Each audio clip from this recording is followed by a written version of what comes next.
You're stuck at a problem and struggling to figure out a solution to this problem. There's a task that has been assigned to you by your boss and you don't know how to solve it. Instantly, it just comes into your mind that you look it up in ChatGPT. You log into the website and then you start typing in the answers about, hey, what is this? But you may have noticed that there is a ChatGPT Plus version. What is it? Why is it necessary to use it? Why it actually sucks, and a better way to go about it. What is a ChatGPT Plus? In the free model, when you're actually logged into ChatGPT, you're only allowed to access the GPT 3.5 model, but it's not as good as the GPT-4 model. When you're chatting with model or agent, in the free version, you can talk to it as many times as you want. When you're asking questions and you're chatting to it, you're probably using GPT 3.5 turbo model, which is the less capable model, but you can still switch and access to the GPT-4 model if you need to. However, the problem comes in is that you'll realize there will be a message saying that GPT-4 is limited and you might find it's a little bit slow. What's the solution?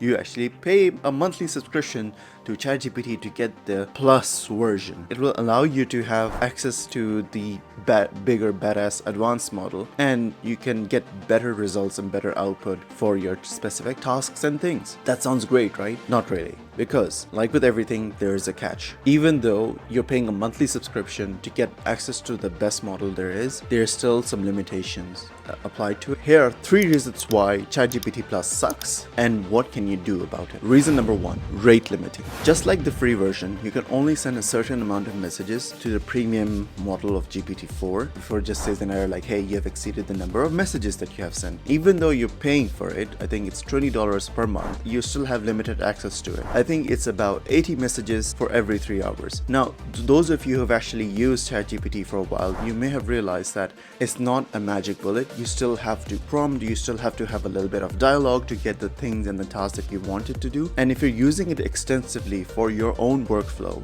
you'll realize that you quickly hit those messaging limits.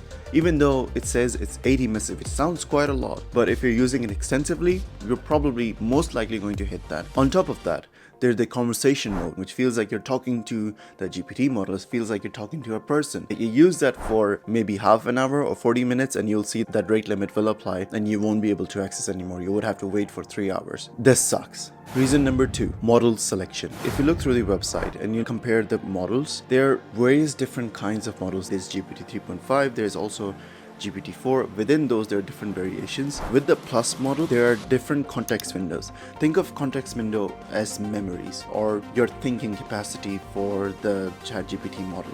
The Plus version, you only have a limited window, which is about 32,000 tokens or roughly about 32,000 words. Anything beyond the 32,000 words, that includes your chat history, that includes your messages and all of those things, the LLM will start to forget. There are versions of model that can fit up to 128,000 tokens or words, which is freaking amazing. You can maybe fit an entire book in it and ask it questions straight away, which is quite amazing, but you don't get access to this in the Plus version. You're only limited to what OpenAI selects for you. Just sucks. Reason number 3, some of your tasks are so simple for the models to execute that you don't really need the big, badass, expensive GPT-4 model to actually do it.